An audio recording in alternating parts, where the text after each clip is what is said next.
अस्सलामुअलैकुम to all of my students. आज मैं आपको पढ़ाने जा रही हूँ क्लास 9th की एक्सरसाइज 1.5। इसका फर्स्ट पार्ट है write the following complex numbers in the form of a i b from the following order pairs. ये आपको क्वेश्चंस गिवन है, इसको आपने ए प्लस आई बी इस फॉर्म में लिखना है।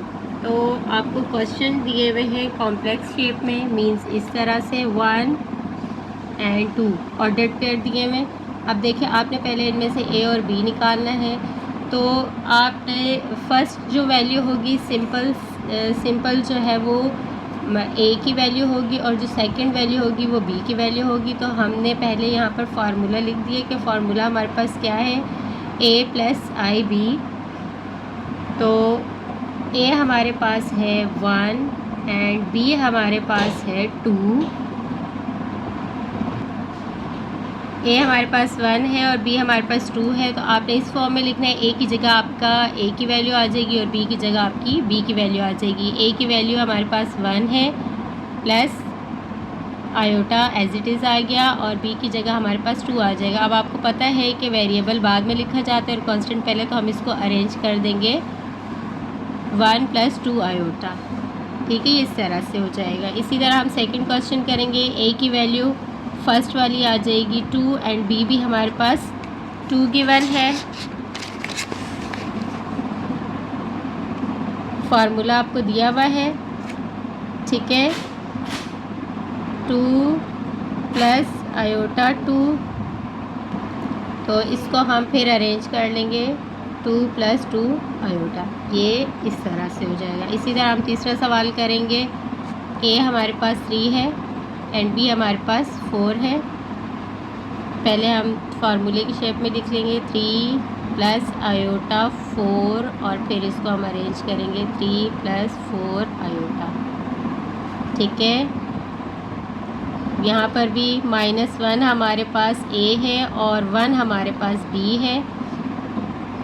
-1 ए की जगह आ जाएगा plus iota as it is आएगा, और बी की जगह 1 -1 वैसे ही आ गया। ए को 1 आई को 1 से मल्टीप्लाई करेंगे तो हमारे पास आ जाएगा आयोटा। 1 शो करने की ज़रूरत नहीं पड़ती है। चलते हैं क्वेश्चन नंबर 5 की तरफ। क्वेश्चन नंबर 5 में ए की वैल्यू हमारे पास -2 है और बी की वैल्यू हमारे पास 2 है। अच्छा, अब आपने पहले फार्मूले की शेप में लिखना है -2 + आयोटा 2। अब इसको आप अरेंज कर देंगे, तरतीब से लिखेंगे -2 + 2 आयोटा। इसी तरह हम क्वेश्चन नंबर 5 पर चलते हैं। क्वेश्चन नंबर 5 में हमारे पास ए की वैल्यू है -3 एंड बी हमारे पास है 4। -3 + आयोटा, बी की जगह आ गया 4, -3 + 4 आयोटा, ये आ गया हमारे पास कंप्लीट पार्ट। सबकी वैल्यूज़ निकाल ली हमने। तो डियर स्टूडेंट्स, अब हम चलते हैं सेकंड पार्ट की तरफ। सेकंड पार्ट है हमारे पास identify the real and imaginary parts of the following complex numbers. ये कॉम्प्लेक्स नंबर्स हैं तमाम, इनके आपने रियल और इमेजिनरी पार्ट निकालने हैं। रियल पार्ट किसे कहते हैं? ए की वैल्यू जैसे हमने पीछे निकाली, वो जो ए की वैल्यू है उसे हम रियल पार्ट कहेंगे, और जो आयोटा के साथ रकम दी है यानी कि जो बी पार्ट है या बी की वैल्यू है वो इमेजिनरी पार्ट कहलाएगी। तो हमने तमाम सवालों के अंदर क्या निकालने हैं, रियल और इमेजिनरी पार्ट्स। तो इसका रियल नंबर आ जाएगा, रियल पार्ट आ जाएगा 1 और इमेजिनरी आ जाएगा 2। अच्छा, इसमें 9 आयोटा + 4 जो है, यानी आयोटा की वैल्यू यानी बी की वैल्यू पहले दी हुई है, 4 बाद में दी है। तो पहले हमने इसको अरेंज करना है। 4 हमने पहले लिख के आयोटा की वैल्यू यानी कि बी की वैल्यू बाद में लिखनी है। उसके बाद फिर हमने रियल और इमेजिनरी पार्ट निकालना है। तो रियल पार्ट हमारा बन गया यहाँ पर 4 और इमेजिनरी हमारे पास आ गया 9। अच्छा, इसी तरह यहाँ पर हमारे पास -5 और 6 दिया हुआ है। ए की वैल्यू -5 है और बी की वैल्यू हमें 6 दी हुई है। हमने पहले इसको फार्मूले के मुताबिक अरेंज कर लिया। अब इसमें जो है रियल पार्ट हमारे पास बन गया -5 और इमेजनरी हमारे पास बन गया 6। ठीक है, अब यहाँ पर हमारे पास रियल पार्ट है -1 क्वेश्चन नंबर 4 में, और इमेजनरी पार्ट जो है हमारे पास वो भी -1 है, क्योंकि देखिए यहाँ पर माइनस आयोटा गिवन है। ठीक है, तो इसके साथ कुछ भी नहीं है, इट मीन्स यहाँ पर 1 मौजूद है। ठीक है, अच्छा फिर यहाँ पर हम चलते हैं, यहाँ है रियल पार्ट हमारा आ गया -3/4, और इमेजनरी पार्ट है हमारे पास -4/5। तो माइनस माइनस प्लस हो जाएगा, +4/5। ठीक है, अच्छा क्वेश्चन नंबर 6 के अंदर हमारे पास रियल पार्ट है -1 और इमेजनरी पार्ट है हमारे पास 2। ठीक है, अब चलते हैं पार्ट 3 की तरफ। पार्ट 3 है हमारे पास, find the conjugate of the following complex numbers. Complex numbers जो आपको दिए हुए हैं उनके आपने कॉन्जुगेट मालूम करना है। कॉन्जुगेट का मतलब क्या है? Conjugate means the change the sign of imaginary part. जो क्वेश्चन का इमेजनरी पार्ट है उसकी आपने साइन चेंज करनी है। ठीक है, और आपको मैं पिछले वाले पार्ट पे बता चुकी हूँ कि रियल नंबर कौन सा होता है। ए की वैल्यू जो होती है वो रियल नंबर कहलाती है, और बी की वैल्यू जिसके साथ आयोटा मेंशन है उसको इमेजनरी पार्ट कहा जाता है। तो क्या है कि कॉन्जुगेट का मतलब क्या है कि इमेजनरी पार्ट की आपने साइन चेंज करनी है। अगर प्लस में इमेजनरी पार्ट होगा तो उसको हम माइनस में लिख देंगे, और अगर माइनस में इमेजनरी पार्ट होगा तो उसको हम प्लस में लिख देंगे। तो यहाँ पर देखिए पहला क्वेश्चन है 3 + 2 आयोटा, तो ये हमारे पास प्लस में है, तो हमने क्या कर देना है, सिंपली माइनस में लिख देना है। तो ये आ गया कॉन्जुगेट। ठीक है, इसमें हमने क्या करना है, पहले हमने अरेंज करना है 4 + 9 आयोटा। ठीक है, अब हमने इसका कॉन्जुगेट निकालना है। कॉन्जुगेट कैसे निकलेगा, 4 - 9 आयोटा, साइन चेंज कर दो इमेजनरी पार्ट। ठीक है, अब हम चलते हैं क्वेश्चन नंबर 3 की तरफ। क्वेश्चन नंबर 3 हमारे पास सिंपल, आप अगर फार्मूले के मुताबिक इसको नहीं भी लिखना चाहते तो आप डायरेक्टली भी कर सकते हैं। पहले आपने क्वेश्चन लिख दिया, ओह सॉरी, तो सिंपल यहाँ पे जो इमेजनरी पार्ट है इसका +1 है, तो कॉन्जुगेट जब आप फाइंड करेंगे तो आ जाएगा -1, और ये भी हो जाएगा -1, क्योंकि जहाँ कोई साइन नहीं होती वहाँ प्लस की साइन होती है। अच्छा, अब चलते क्वेश्चन नंबर 4 की तरफ। हमारे पास क्वेश्चन नंबर 4 है 1 - आयोटा, तो यहाँ पे आ जाएगा 1 + आयोटा। अच्छा, क्वेश्चन नंबर 5 है हमारे पास -3/4 + -4/5 आयोटा। सिंपल यहाँ पे आपकी साइन चेंज हो जाएगी। कॉन्जुगेट में क्या आ जाएगा, -3/4 एज इट इज़ आ गया, यहाँ पर आ गया -4/5, नो सॉरी, प्लस माइनस देखें 2 स्टेप्स करने, प्लस माइनस, फिर ये माइनस में आ गया तो फिर इसको हम प्लस में चेंज कर देंगे, 4/5 iota and iota. Question number 6 में पहले आपने अरेंज करना है 1 + 3 आयोटा एंड कॉन्जुगेट फाइंड करेंगे, तो आ जाएगा हमारे पास 1 - 3 आयोटा। ये हो गया हमारा थर्ड पार्ट भी कंप्लीट। पार्ट नंबर 4 की तरफ चलते हैं। Verify that Z bar into bar is equal to Z for the following complex number. आपने वेरीफाई करना है कि Z बार का बार बराबर है Z के फॉलोइंग कॉम्प्लेक्सेस नंबर के लिए। अब हम कॉम्प्लेक्स नंबर पहले क्वेश्चन में ये दिया हुआ है, अब कह रहे हैं कि ये आपने डबल बार फाइंड करना है, वो Z के बराबर होना चाहिए। आपको पहले तो कंडीशन समझ आनी चाहिए कि हमें कंडीशन क्या गिवन है। तो कंडीशन हमें ये गिवन है। अब Z किसे कहते हैं, Z इमेजनरी पार्ट को कहते हैं और रियल पार्ट दोनों को, यानी कि पूरे कॉम्प्लेक्स नंबर को क्या कहा जाता है, Z से ज़ाहिर किया जाता है। तो हमें Z किसके बराबर दिया हुआ है, Z हमें इज़ इक्वल दिया हुआ है 4/7 + 9/10 आयोटा। ठीक है, अब हमने इसका Z बार मालूम करना है। Z बार का मतलब होता है टू चेंज द साइन, तो ये आ गया हमारे पास 4/7 माइनस 9/10 आयोटा। ये हमने एक बार मालूम किया, अब हमने डबल बार मालूम करना है, तो दोबारा से हमने इसकी साइन चेंज कर देनी है।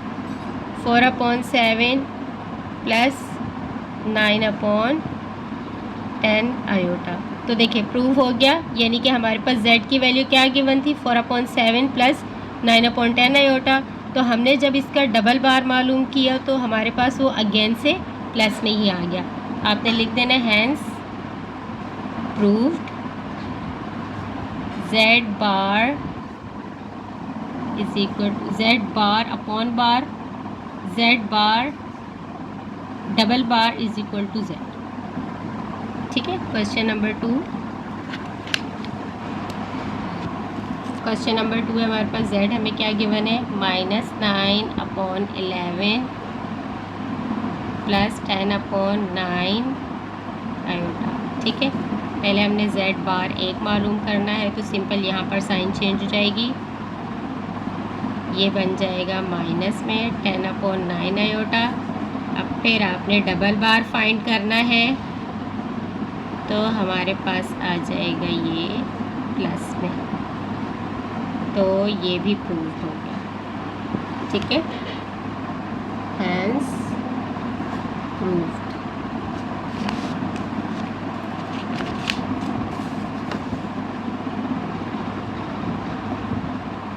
z bar double bar is equal to z।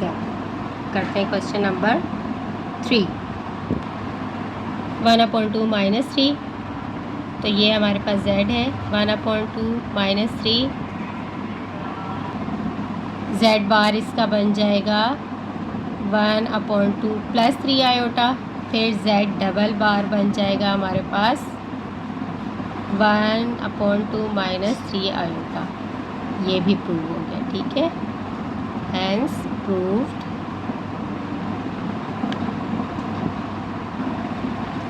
ये भी प्रूव हो गया। ठीक है, क्वेश्चन नंबर 4 की तरफ चलते हैं। 2 + 3 iota solve.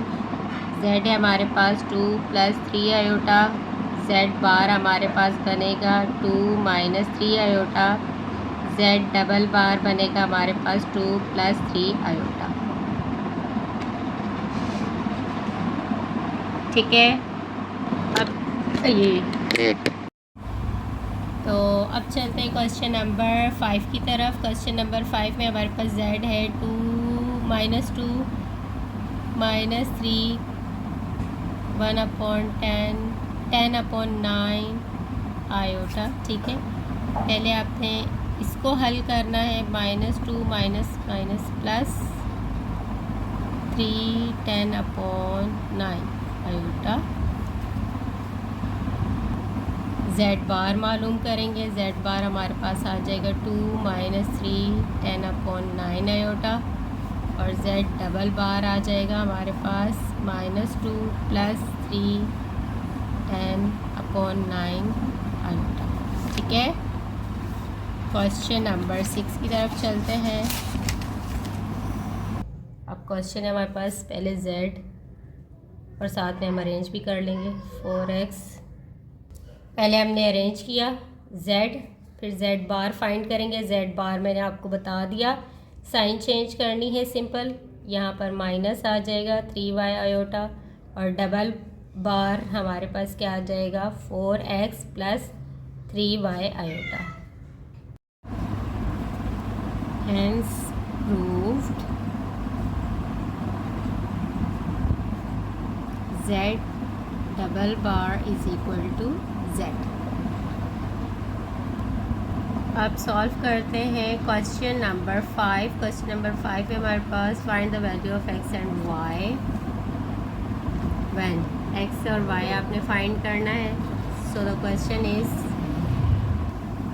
x + y iota is equal to -5 + 5 iota.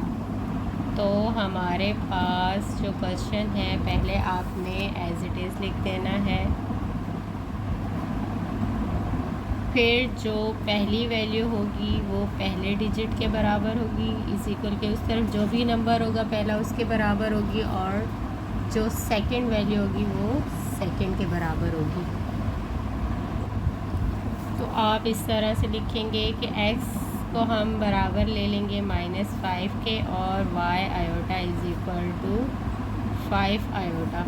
तो उन्होंने सिंपल x और y की वैल्यू फाइंड करने का कहा है, तो आयोटा आयोटा से कैंसिल, तो हमारे पास x तो सेम वही आ जाएगा और y हमारे पास आ गया 5।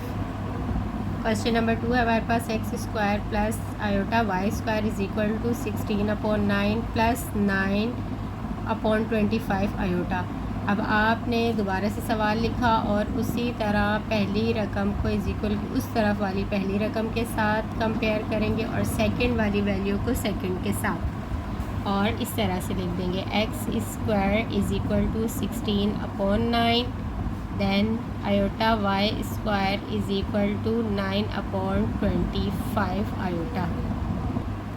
सो सबसे पहले हमने यहाँ पे आयोटा आयोटा के साथ कैंसिल किया। अब आपको पता है स्क्वायर को हटाने के लिए taking root on both side, तो हमने यहाँ पर रूट लेना है बोथ साइड का। सेम यहाँ पर भी यही स्टेप अप्लाई होगा, 9/25 टेकिंग रूट। ये इससे कैंसिल, ये इससे x बच गया, x 16 का रूट आ जाएगा हमारे पास 4, और 9 का रूट आएगा 3, 9 का रूट आ गया 3, और यहाँ आ गया 5। ये है कंप्लीट क्वेश्चन नंबर 2। अब चलते क्वेश्चन नंबर 3 की तरफ। क्वेश्चन नंबर 3 हमारे पास y² plus x/3 iota is equal to 121 minus 9/5 iota. Same उसी तरह आपने पहली रकम को पहली रकम के का इज़ इक्वल लिखना है और दूसरी वाली दूसरी रकम के साथ लिखनी है।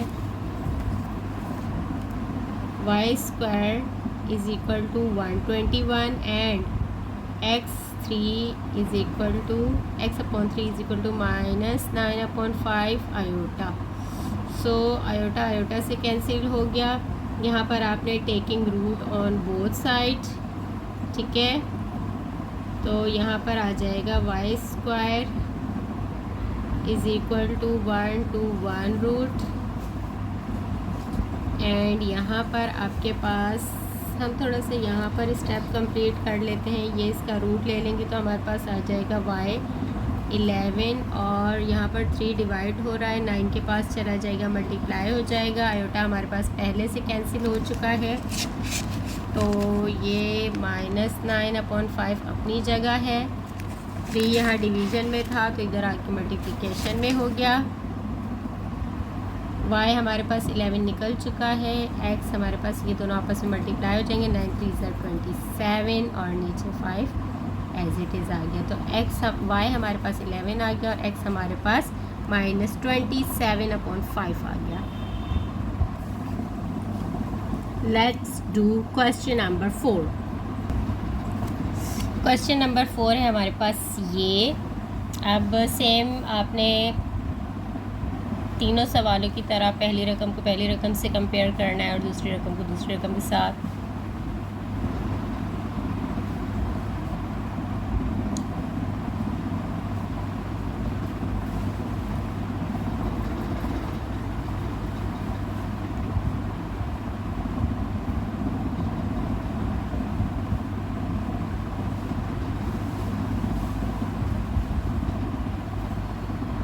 अब आपने स्टेप बाय स्टेप हर रकम को सॉल्व करना है। सबसे पहले आप यहाँ पर से डिवीज़न ख़त्म करेंगे बोथ साइड, और यहाँ पर आप आयोटा कैंसिल करेंगे। यहाँ से पहले ये 3 डिवाइड हो रहा है, इधर आके मल्टीप्लाई हो जाएगा। अब ये मल्टीप्लाई किसके साथ होगा? 6 के साथ।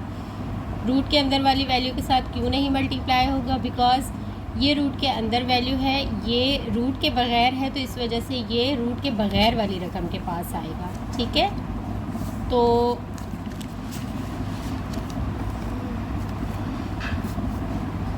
देखें, √5x वैसे ही आ गया। 6 के पास हमने 3 ले गए और 3 √3 √2 वैसी आ गई। यहाँ पर भी आपने 2 को लेकर जाना है। अब ये 2 रूट के 2 के साथ जाएगा।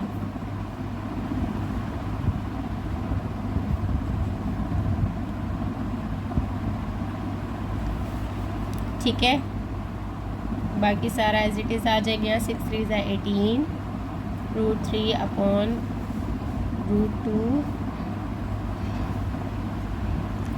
-3y इसका √4 9। ठीक है, अब आपने इस वाले को इधर ले जाना है। अब देखिए यहाँ 1 है, तो अब जब हम रकम यहाँ लेकर आएंगे तो रकम उलट जाएगी। x यहाँ ऐसे आ जाएगा, √8 √18 3 √2 और यहाँ पर आ गया 1/√5। अच्छा, इसी तरह यहाँ पर हमने जब इधर ये रकम ले आएंगे तो ये रकम उलट जाएगी। y यहाँ पर अपनी जगह, इसका हम रूट ले लेंगे तो 2 बच जाएगा 9 और यहाँ पर आ जाएगा माइनस का 1/3। अब आपको पता है आमने सामने मल्टीप्लिकेशन होती है। 18 को 1 से किया 18, √3 वैसे ही आ गया। ये दोनों सेम आ जाएंगे, रूट कॉमन ले लिया और 2 5 10 हो गया। यहाँ पर इसी तरह 2 2 4 और फिर 4 1 से मल्टीप्लाई हुआ, माइनस का 4 माइनस के 1 से और 9 3 27।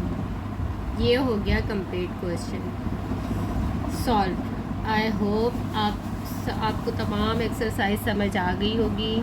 मिलते हैं नेक्स्ट वीडियो में नेक्स्ट एक्सरसाइज के साथ। अल्लाह हाफिज़।